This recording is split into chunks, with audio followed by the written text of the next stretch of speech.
L'histoire des Juifs de France, à présent, c'est le rendez-vous Histoire de Radio J et c'est comme tous les matins en compagnie de Christophe Dard. Et pour ce nouvel épisode, Christophe, nous allons parler du réseau des rabbins aumôniers pendant la Shoah. Leur rôle méconnu a pourtant été très important dans le sauvetage des Juifs durant la Seconde Guerre mondiale, plus précisément dans l'assistance de ceux détenus dans les camps d'internement du sud de la France. Nous avons notamment parlé déjà, Christophe, de René Hirschler, nommé aumônier général des camps de la zone sud.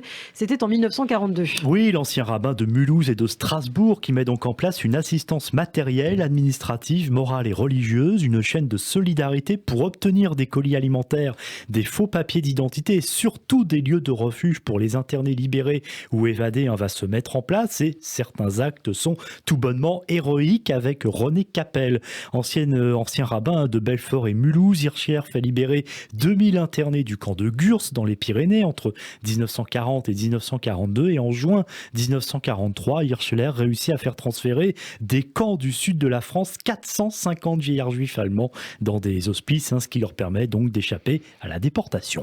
Mais le groupe des rabbins aumôniers prend des risques et il est en danger. L'un d'eux, Georges Vadnai, né en Hongrie en 1915, est venu en France en 1938 après avoir effectué ses études en Autriche, est arrêté en décembre 1942 pour détention de faux papiers. Depuis 1 an et demi, il participait à la fabrication et à la livraison de faux documents et au transport d'armes. Il est condamné à 2 mois de camp de travail et 1 mois de prison et à 1200 francs d'amende pour entrée clandestine en France. Lui aussi est ensuite interné au camp de Gurs et il est sauvé par 2 fois de la déportation par un abbé suisse qui fait valoir sa nationalité hongroise. Transféré dans un camp en Ariège, Georges Vadnai s'évade d'un train en marche et rejoint l'armée juive à Lyon.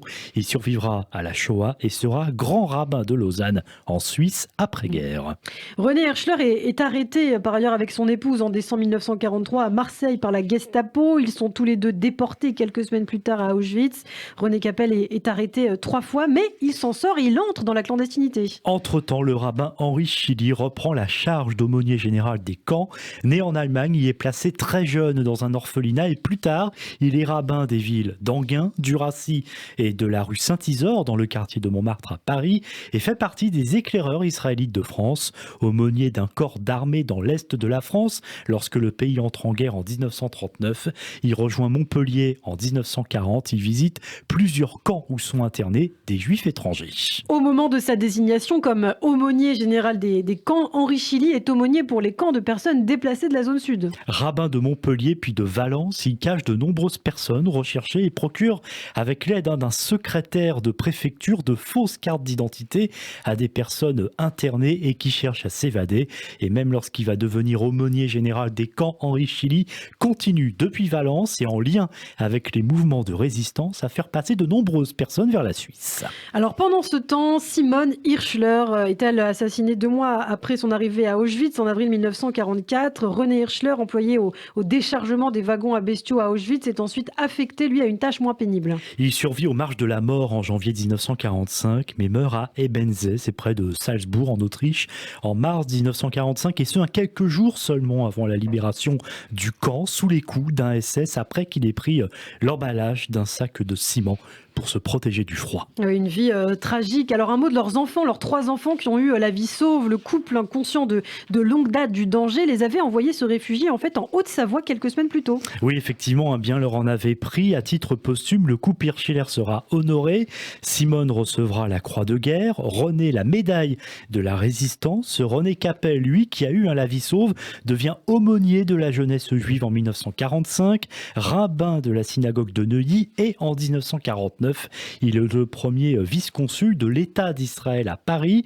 René Capel devient ensuite à Jérusalem directeur adjoint, puis directeur du département de l'Amérique latine au ministère des Affaires étrangères. Et puis il va également effectuer par la suite d'autres missions diplomatiques. Quant à Henri Chili, il devient lui rabbin de la synagogue de Chasseloup-Louba à Paris après-guerre, puis il est nommé directeur du séminaire israélite de France. Aumônier des éclaireurs israélites de France, il participe à la direction de l'œuvre de secours aux enfants ans et il est grand rabbin de France par intérim dans les années 1950, conjointement avec Jacob Kaplan. Et si d'ailleurs vous voulez en savoir plus sur la vie d'Henri Chilier, eh bien un conseil lecture, Le Tison et la Flamme, de la tourmente à la reconstruction, biographie du grand rabbin Henri Chilier, qui est signé par Daniel Haïk, que l'on retrouve chaque matin sur cette antenne pour le journal et la revue de presse de Studio Qualité depuis Jérusalem. En tout cas, il était très important de parler, Christophe, du réseau des aumôniers juifs et de leur rôle très actif et majeur durant la Shoah, et vous l'avez fait et on vous en remercie. Alors on va parler à présent d'une opération de sauvetage